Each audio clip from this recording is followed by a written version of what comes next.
Hello everyone and welcome to my YouTube channel Humanities Group. So today we will do the chapter number 3 drainage system, and this is a part 1 of class 11th textbook India Physical Environment. So this is one of my personally favorite chapter. So let's begin. Okay, let's start reading. तो थोड़ा सा ये जो chapter है ये difficult लगता है बच्चों को, इसलिए हम लोग इसको पार्ट्स में करेंगे, एक गो में हम पूरा कंप्लीट नहीं करेंगे। तो पहले नाम को समझते हैं, क्या है ड्रेनेज सिस्टम। अब भाई ड्रेनेज सिस्टम क्या होता है? ड्रेनेज सिस्टम होता है कि किसी भी कंट्री में रिवर्स का क्या सिस्टम है, वहाँ पे अलग अलग नदियाँ बहती हैं, उन नदियों का कैचमेंट एरिया क्या है, ड्रेनेज बेसिन क्या है, कहाँ कहाँ से वो फ्लो करती है, कहाँ कहाँ पे वो पानी सप्लाई करती है, हम लोग हर एक चीज़ को डिटेल में पढ़ेंगे। और क्योंकि ये हमारे इस वाली टेक्स्ट बुक का चैप्टर है जहाँ पे हम पर्टिकुलरली इंडिया के बारे में फोकस कर रहे हैं, तो यहाँ पे भी हम इंडियन ड्रेनेज सिस्टम पे मेन अपना फोकस रखेंगे कि इंडिया का ड्रेनेज सिस्टम कैसा है। थोड़ा सा मैं ब्रॉडली बता दूँ तो इंडिया में क्या होता है, 2 टाइप्स का होता है, एक होता है हिमालयन और एक होता है पेनिनसुलर। ठीक है, तो जो एक हिमालय से बहने वाली नदियाँ हैं, एक हम उनका ड्रेनेज सिस्टम पढ़ेंगे और एक हम पेनिनसुलर वाली रिवर्स का पढ़ेंगे। Okay, so let's start reading. You have observed the water flowing through the rivers, nalas and even channels during the rainy season which drain the excess water. तो देखो यहाँ पे ऐसा कुछ नहीं बताया हुआ है, बट यहाँ पे आपको यहाँ से स्टार्ट करना है। जो ये बॉक्स है ना, ये तो थोड़ा सा इंट्रोडक्शन जो एनसीईआरटी में होता है। So the flow of water through well defined channel is known as drainage and the network of such channels is called the drainage system. The drainage pattern of an area is the outcome of geological time period, nature, structure of rocks, topography, slope, amount of water flowing and periodicity of the flow. तो देखो ये जो सारे factors हमने पढ़े ना, ये factors determine करते हैं कि कहीं का भी जो हमारा ड्रेनेज का पैटर्न है वो कैसा होगा। अब देखो डिफरेंट टाइप्स ऑफ पैटर्न होते हैं जो आपको यहाँ पर बताए हुए हैं, आगे हम इनके डायग्राम्स भी देखेंगे कि कैसे कैसे होते हैं ये। तो जो भी पैटर्न है वो डिपेंड किस पे करता है कि वहाँ की ज्योग्राफी क्या रही है, बेसिकली जियोलॉजी क्या रही है वहाँ की। ठीक है, स्लोप कैसा है, पानी कितना है, पीरियोडिसिटी ऑफ फ्लो क्या है। पीरियोडिसिटी मतलब एनुअली फ्लो होता है, पूरे साल रहता है पानी, या फिर कभी कभी सीजनल होता है। So do you have a river near your village और city? Have you ever been there for boating और bathing? Okay, is it perennial और एफिमेरल? तो देखो यहाँ पे जो ये इंट्रोडक्शन है इसमें सीधा सीधा हमें बताया हुआ है कि जो रिवर्स होती हैं वो 2 टाइप की होती है, पेरिनियल होती है और एफिमेरल होती है। पेरिनियल मतलब हमेशा पानी है, पूरे साल पानी है, गर्मियों में भी पानी है, ठंड में भी पानी है। एफिमेरल होती है, सिर्फ रेनी सीजन में पानी होता है, अगर ऊपर से पानी बरस रहा है तो नदियों में पानी रहता है, वरना उनमें नदियों में पानी नहीं रहता, वो सूखी हुई रहती है। जैसे कि राजस्थान में भी बहुत सारी नदियाँ जो हैं क्या है, वो एफिमेरल नदियाँ हैं। अ रिवर, अब देखो ये भी पूरा आपका इंट्रोडक्शन में ही कवर हो जाएगा। A river drains water collected from specific area which is called its catchment area. अब देखो कैचमेंट एरिया क्या है, ये नदी यहाँ पे देखो डायग्राम में, ये पहाड़ है, ठीक है, यहाँ से नदी ऐसे बह के आ रही है। तो ये जो नदी है ये इस एरिया से बहती हुई आ रही है, यहाँ से ट्रिब्यूटरीज मिल रही हैं ना, इस पूरे एरिया को इस नदी से पानी भी मिल रहा होगा। तो ये वो पूरा एरिया क्या है, कैचमेंट एरिया है। तो एक रिवर जो ड्रेन कर रही है पानी को एक स्पेसिफिक एरिया से कलेक्ट करके, तो वो जिस एरिया से पानी लेके जा रही है उसे हम क्या कहते हैं, कैचमेंट एरिया कहते हैं। An area drained by river and it's tributaries is called a drainage basin. ठीक है, और जिस एरिया में वो पानी सप्लाई कर रही हैं वो पूरा क्या होता है, ड्रेनेज बेसिन होता है। अभी देखो यहाँ पे हम लोग पहले ड्रेनेज पैटर्न्स पढ़ लेते हैं, तो हमें थोड़ा सा ये वाला बॉक्स बाद में नहीं पढ़ना पड़ेगा। ठीक है, देखो यहाँ पे फर्स्ट है the drainage pattern resembling the branches of a tree, उसे हम क्या कहते हैं, डेंड्रेटिक कहते हैं। ये वाला जो है फर्स्ट हमारा, ठीक है, तो जो ट्री ब्रांचेस की तरह है वो क्या है, डेंड्रेटिक है। When rivers originate from a hill and flow in all the directions, उसे हम क्या कहते हैं, रेडियल कहते हैं, जो अभी यहाँ पे है नहीं। तो बेसिकली उसमें क्या बताया हुआ है कि जैसे अगर एक हिल से जो है वो निकल रही है, ठीक है, फॉर एग्जांपल हम लोग वो यहाँ पे खुद बना लेते हैं, जैसे ये हिल है, ठीक है, यहाँ से रिवर ओरिजिनेट हो रही है और वो चारों तरफ बह रही है, इधर भी भाई, उधर भी गई, यहाँ पे भी गई, यहाँ पे भी गई। ठीक है, तो इस टाइप का जो आपका पैटर्न होता है उसको हम क्या कहते हैं, रेडियल। अब इसका एक एग्जांपल है, अमरकंटक रेंज से जो रिवर्स निकल रही है तो वहाँ पे एक पॉइंट से वो रिवर इधर उधर जा रही है, तो वो क्या है हमारा radial pattern. when the primary tributaries of river flow parallel to each other, जब एक दूसरे के पैरेलल चल रही है, ठीक है, तो वो क्या होता है हमारा ट्रेलिस। अभी ट्रेलिस का एग्जांपल क्या है, देखो ये इसमें क्या होता है, ट्रेलिस में 2 पॉइंट हमें यहाँ पे नोट कर रहे हैं, इस वाले पे देखना 2 पॉइंट आपने ध्यान रखने हैं कि जो प्राइमरी ट्रिब्यूटरीज हैं वो तो एक दूसरे के पैरेलल होती हैं, वहीं जो आपकी सेकेंडरी ट्रिब्यूटरीज होती हैं वो राइट एंगल्स पे होती है, ठीक है। जैसे कि ये, ठीक है, ये देखो ये पैरेलल है आपस में और इनके बीच बीच में जो है वो क्या है हमारी राइट एंगल्स पे है, तो ये वाला जो आपका पैटर्न होता है उसको हम ट्रेलिस कहते हैं। उसके बाद है when the rivers discharge their water from all direction in a lake, तो उसे हम क्या कहते हैं, सेंट्रीपेटल। वो भी आपको इसमें नहीं दिया हुआ है। तो देखो जब हर जगह से, मान लो बीच में एक लेक है और चारों तरफ से आके नदियाँ वहाँ पे मिल रही हैं, वहाँ पे अपना पानी छोड़ रही हैं, ठीक है, बीच में एक लेक में, तो उसे हम क्या कहते हैं, सेंट्रीपेटल। तो ये सारे जो है आपको याद रखने हैं और इसमें 1-2 एक्स्ट्रा दिए हुए हैं, ठीक है, बट जो हमारे मेन एनसीईआरटी के हैं 4 वो हमें पता होने चाहिए कि कौन कौन से हैं, ठीक है, ओके। अब देखो ये जो मैप है इसमें आपको मेजर रिवर्स दिखाई हुई हैं, आपको बुक में भी मैप गिवन है, ठीक है। तो इसमें देखो कौन कौन सी रिवर्स दिखाई हुई हैं, एक मिनट, देखो यहाँ पे ऊपर हमें इंडस रिवर एक मेन पता होनी चाहिए जो यहाँ पे फ्लो कर रही है, ठीक है, उसका हम एक पूरा सिस्टम पढ़ेंगे, इंडस रिवर सिस्टम। एक आपकी ब्रह्मपुत्र है जो यहाँ से ऐसे आती है वापस, तो उसको हम ऊपर चाइना में सैंगपो कहते हैं, जिसमें टी साइलेंट है, और नीचे जब वो इंडिया में एंटर करती है यू टर्न करके तो उसका एक नाम डिराइव हुआ है ब्रह्मपुत्र। यहाँ पर से जो ये नदी जा रही है दिस इज़ अ गंगा, ठीक है, नर्मदा है, तापी है, कृष्णा, कावेरी, ठीक है, गोदावरी, तो ये सब आपकी नदी पेनिनसुलर है और ऊपर की जो है वो क्या है, हिमालयन वाली हमारी रिवर्स हैं। तो इन दोनों का हम अलग अलग सिस्टम पढ़ेंगे, Himalayan river system and peninsular, okay. तो लेट्स स्टार्ट रीडिंग। हमारा कहाँ पे था, हमने ड्रेनेज बेसिन तक रीड कर लिया था। Now the boundary line separating one drainage basin from the another, उसे हम वाटर शेड कहते हैं। 2 ड्रेनेज बेसिन को सेपरेट करने वाली जो लाइन है उसको वाटर शेड कहते हैं। जो लार्ज रिवर्स का कैचमेंट एरिया है उसको रिवर बेसिन कहा जाता है, और जो स्मॉल रिवुलेट्स हैं, रिल्स हैं, उन्हें क्या कहा जाता है, वाटर शेड्स, ठीक है। तो ये डिफरेंस हमने याद रखना है कि रिवर बेसिन क्या है, बड़ी वाली जो नदियों का जो बेसिन है, कैचमेंट एरिया है वो, और हमारी जो छोटी छोटी होते हैं ना वो निकल रही है नदियाँ, तो वो क्या कहलाती हैं, water shade.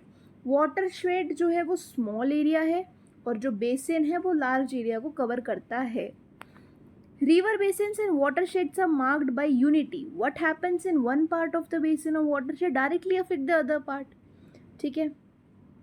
Indian drainage system को अब हम लोग डिवाइड करते हैं बेसिन के बेसिस पे भी, ठीक है, जैसे कि अलग अलग बेसिस पे हम लोग करते हैं, डिफरेंट बेसिस मतलब आधार पर हम उन्हें बांटते हैं। तो फर्स्ट हम देखते हैं डिस्चार्ज वाटर के बेसिस पे कि भाई नदियाँ जो आकर हैं वो डिस्चार्ज कहाँ कर रही हैं। तो ये वाला जो है आपका, देखो इस वाले पॉइंट को मैं यहाँ समझाती हूँ। जो नदियाँ आ रही हैं वो यहाँ पर जा रही हैं बह के, या फिर वो यहाँ पे जा रही हैं। तो फर्स्ट हमारा क्या हो गया, देखो बे ऑफ बंगाल, ठीक है, ड्रेनेज, और दूसरा हमारा क्या हो गया, अरेबियन सी ड्रेनेज। तो जो नदियाँ अरेबियन सी में जाके अपना पानी डाल रही हैं वो अरेबियन सी ड्रेनेज में आ गई, और जो बे ऑफ बंगाल में जा रही है वो बे ऑफ बंगाल ड्रेनेज में आ गई, और वो एक दूसरे से सेपरेटेड हैं by Delhi ridge, the Aravallis, the Sahyadris. तो ये सब एक वाटर डिवाइड की तरह काम कर रहे हैं, ठीक है। और एक यहाँ पे मैं दिखा देती हूँ, देखो वाटर डिवाइड कुछ इस तरीके से है आपके यहाँ पे, ठीक है, जो इन दोनों को अलग अलग करता है। नियरली 77% जो ड्रेनेज एरिया है उसमें गंगा, ब्रह्मपुत्र, महानदी और कृष्णा वाली जो नदियाँ हैं ये सब है, और ये सब कहाँ जा रही है, बे ऑफ बंगाल में। और 23% नदियाँ जैसे कि इंडस, नर्मदा, तापी, माही, पेरियार सिस्टम, वो कहाँ जा रही है, अरेबियन सी में। तो ये वाला जो पॉइंट है इसको थोड़ा सा ध्यान रखना है, ठीक है, कि 77% कहाँ पे है, हमारी बे ऑफ बंगाल में, एंड 23% कहाँ पर है, हमारी अरेबियन सी में। तो यानी कि majority of rivers are draining their water where in the Bay of Bengal.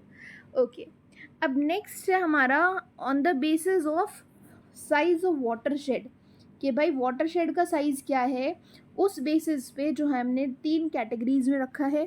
First है मेजर रिवर बेसिन्स, सेकेंड है medium river basins and the third one is minor river basins.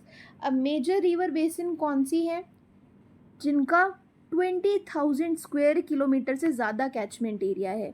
इसके अंदर 14 ड्रेनेज बेसिन्स आ जाती है, मतलब 14 आर देयर, जो कि हमारी मेजर ड्रेनेज बेसिन हैं। कौन कौन सी, गंगा, ब्रह्मपुत्र, कृष्णा, ठीक है, तापी, नर्मदा, माही, पेन्नर, सबरमाऊ, द बराक। तो ये सब वो जो नदियाँ हैं ये मेजर रिवर बेसिन में आती हैं। क्यों? क्योंकि इनका 20,000 स्क्वायर किलोमीटर से ज़्यादा कैचमेंट एरिया है। मीडियम रिवर बेसिन्स कौन सी हैं, ये वो है जिनका कैचमेंट एरिया 2,000 से 20,000 स्क्वायर किलोमीटर तक है, जैसे कि कालिंदी, पेरियार, मेघना। इसके अंदर 44 रिवर बेसिन्स हैं। और माइनर रिवर बेसिन्स कौन से हैं, जिनका कैचमेंट एरिया 2,000 स्क्वायर किलोमीटर से भी कम है, ठीक है, including fairly good number of reverse जो कि लो रेनफॉल वाले एरियाज़ में होती हैं, तो उनका कैचमेंट एरिया भी कम होता है। अब देखो यहाँ पे लार्ज रिवर्स जो है पेनिनसुलर प्लेट्यू का, वो कहाँ ओरिजिन है उनका, वेस्टर्न घाट में। They are discharging their water in Bay of Bengal. तो यहाँ पे आपको लास्ट में यही बताया हुआ है कि पेनिनसुलर प्लेट्यूज़ में भी जो नदियाँ हैं उनमें ज़्यादातर जो नदियाँ हैं वो ओरिजिन कहाँ कर रही हैं, हमारी वेस्टर्न घाट में, और पानी कहाँ लेके जा रही हैं, बे ऑफ बंगाल की तरफ, ठीक है। Okay, the Narmada and Tapi are the 2 large rivers जो कि एक्सेप्शन है। वो जो 2 नदियां हैं नर्मदा और तापी, वो अपना पानी कहाँ लेके जा रही है, अरेबियन सी में, ठीक है। तो हमने देखो 2 टाइप से हम पढ़ चुके हैं। एक तो हमने पढ़ लिया कि भाई अपना पानी ले जाके छोड़ कहाँ रही है, ठीक है, तो उस बेसिस पे हमने पढ़ा था डिस्चार्ज ऑफ वाटर पे कि एक अरेबियन सी ड्रेनेज है और एक बे ऑफ बंगाल ड्रेनेज है। सेकंड हमने बेसिस पढ़ा कि भाई उनका कैचमेंट एरिया का साइज़ कितना है, जिसमें हमने पढ़े मेजर, माइनर, मीडियम, ठीक है। और अब थर्ड बेसिस आ जाता है मोड ऑफ ओरिजिन, कि निकल कहाँ से रही है, नेचर क्या है, कैरेक्टरिस्टिक्स क्या है। तो इस बेसिस पे हम 2 में कर देते हैं कि हिमालयाज से अगर ऊपर के पहाड़ों से निकल रही हैं तो हिमालयन ड्रेनेज है, और अगर पेनिनसुला के वहाँ से निकल रही हैं तो वो पेनिनसुलर ड्रेनेज है। Although it has the problem of including the Chambal, Betwa and Son, जो कि बहुत पुरानी है एज में, and the origin than other rivers that have their origin in the Himalayas, so it is the most accepted basis of classification। तो जो 3 basis हमने पढ़े ना, उनमें से सबसे ज़्यादा जो एक्सेप्टेबल है वो ये है, जिसको हम मानते हैं, और जिसको अभी हम आगे जब हम अपना चैप्टर पढ़ेंगे तो हम इसी के बेसिस पे पढ़ेंगे कि हम पहले हिमालयन ओरिजिन वाली को पढ़ेंगे and then we will start with the peninsular origin. Okay, so now we will start from the Himalayan drainage system, ठीक है। तो अभी हमने पढ़ा कि भाई 2 टाइप्स का है, तो फर्स्ट हम लोग स्टार्ट करते हैं हिमालयन ड्रेनेज सिस्टम से। The Himalayan drainage system has evolved through long geological history. कौन कौन सी मेन नदियाँ हैं जो इसके अंदर इंक्लूडेड हैं, वो है हमारी Ganga, Indus and the Brahmaputra river basin. Since these are fed both by melting of snow and the precipitation, system is perennial। okay, तो अब देखो जो हिमालय से जो नदियाँ आ रही है उन्हें बर्फ़ पिघल रही है, वो वाला पानी भी उन्हीं में जा रहा है, और बारिश हो रही है वो वाला पानी भी उन्हीं में जा रहा है। तो वाटर के जो सोर्सेज हैं वो 2 हैं उन नदियों के लिए। तो वो क्या है, पेरिनियल है, पूरे साल पानी रहता है, बारिश नहीं भी हुई तो बर्फ़ पिघल के पानी हो जाएगा, ठीक है। ये जो रिवर है ये बहुत बड़े बड़े गॉर्जेस बनाती हैं बाय इरोजनल एक्टिविटी, जो कि कॉन्टीन्यूसली कैरी होती रहती है, चलती रहती है हिमालयाज पे। इसके अलावा डीप गॉर्जेस बनाती हैं ये रिवर, वी शेप्ड वैलीज भी बनाती है, रैपिड्स, वाटरफॉल भी बनाती है अपने माउंटेनियस कोर्स में। जब ये प्लेन्स में एंटर करती हैं तो डिपोजिशनल फीचर्स भी दिखाती हैं, जैसे कि flat valleys, oxbow lake, flood plain, braided channels and the deltas near the river mouth. Himalayan ridges में जो इन रिवर्स का कोर्स है वो बहुत ही ज़्यादा टॉर्चस है, बट ओवर द प्लेन वो एक स्ट्रॉन्ग मींडरिंग टेंडेंसी दिखाती हैं और अपने कोर्सेज को फ्रीक्वेंटली शिफ्ट करती रहती है। फॉर एग्जांपल रिवर कोसी जो है, जिसको हम सोरो ऑफ बिहार के नाम से जानते हैं, वो बहुत ही ज़्यादा नोटोरियस है क्योंकि वो बहुत जल्दी अपने कोर्स को चेंज कर लेती है, जिसकी वजह से वो क्या करती है, वहाँ पे बाढ़ भी ले आती है। कोसी जो है वो बहुत ज़्यादा सेडिमेंट्स लेके आती है अपने अपर रीचेस से और उन्हें प्लेन में लाके डिपॉजिट कर देती है, तो उसका कोर्स ब्लॉक हो जाता है अगर कभी ज़्यादा डिपॉजिट्स आ गए तो, और कॉन्सिक्वेंटली जो रिवर है वो अपना कोर्स चेंज कर लेती है। Why does the Kosi river bring such a huge quantity of sediments? Okay, तो ये सारे आपको कुछ ऐसे ही इन्होंने क्वेश्चन दिए हुए हैं फॉर जनरल थिंकिंग। तो बेसिकली कोसी वहाँ पे क्या लेके आती है, आपकी बाढ़ लेके आती है, क्योंकि वो डिपॉजिट्स ले आती है और वो फटाफट से अपना रास्ता बदल लेती है। जैसे ज़्यादा डिपॉजिट्स आ गए तो वो रास्ता बंद हो जाता है और वो अपना रास्ता चेंज कर लेती है। ओके, तो अब जो आपका नेक्स्ट टॉपिक है वो है इवोल्यूशन। इवोल्यूशन कैसे हुआ हिमालयन ड्रेनेज सिस्टम का। So there are difference of opinion about the evolution of Himalayan rivers. However, geologists believe कि एक mighty river थी जिसको शिवालिक या फिर इंडो ब्रह्मा कहते थे, जिसने कि पूरा ये longitudinal extent जो हिमालय का बनाया from Assam to Punjab and onwards to Sindh, and finally उसने अपने आप को डिस्चार्ज किया into the Gulf of Sindh near lower Punjab during the Miocene period, जो कि 5 to 24 मिलियन ईयर्स अगो था। अब ये रिमार्केबल कॉन्टीन्यूटी जो है शिवालिक की and its lacustrine origin and alluvial deposits, जिसके अंदर sand, silt, clay, boulders and conglomerates हैं, वो सब इस वाले व्यू पॉइंट को क्या करते हैं, सपोर्ट करते हैं। It is ओपाइंड that due course of time Indo Brahma जो रिवर थी वो डिसमेंबर्ड हो गई 3 मेन ड्रेनेज सिस्टम में, that is Indus and it 5 tributaries in the western part, Ganga and it's Himalayan tributaries in the central part, and the stretch of Brahmaputra in Assam and its Himalayan tributaries in the eastern part। तो उन्होंने ये कहा कि ये जो हमारी river थी ना, इंडो ब्रह्मा रिवर, इसी के 3 पार्ट्स हैं, ठीक है। सो ये जो डिसमेंबरमेंट था that was probably due to Pliocene upheaval in the western Himalaya. So ऐसे इन्होंने थ्योरीज बताई हुई हैं कि कैसे जो हमारी ये पूरा हिमालयन ड्रेनेज सिस्टम है ये बना है, ठीक है। तो इसमें ऐसा कुछ ज़्यादा है नहीं, तो ये ऐसे ही इवोल्यूशन है, कोई इतना इंपॉर्टेंट टॉपिक नहीं है और इसमें से ना ही क्वेश्चंस आते हैं। अब जो आपका इंपॉर्टेंट चैप्टर है, देखो आज हमने इंट्रोडक्शन पढ़ लिया, हमें समझ में आ गया कि अच्छा ठीक है ड्रेनेज सिस्टम क्या होता है, कैसे ड्रेनेज बेसिन बनता है, कैचमेंट एरिया होता है, कौन कौन से टाइप के पैटर्न्स हैं, तो वो सब हम इसमें मेनली पढ़ चुके हैं। अब हम अपना जो नेक्स्ट पार्ट है उसमें हम स्टार्ट करेंगे कि भाई कौन कौन से रिवर सिस्टम है इस हिमालयन ड्रेनेज के अंदर, ठीक है। तो ये आपका देखो यहाँ पे ख़त्म हो गया है part.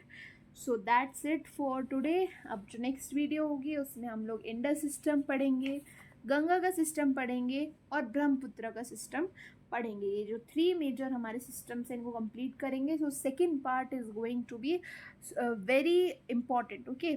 So thank you for watching my video, and if you liked it then please like, share, comment and subscribe to my channel Humanities Group. Thank you for watching my video.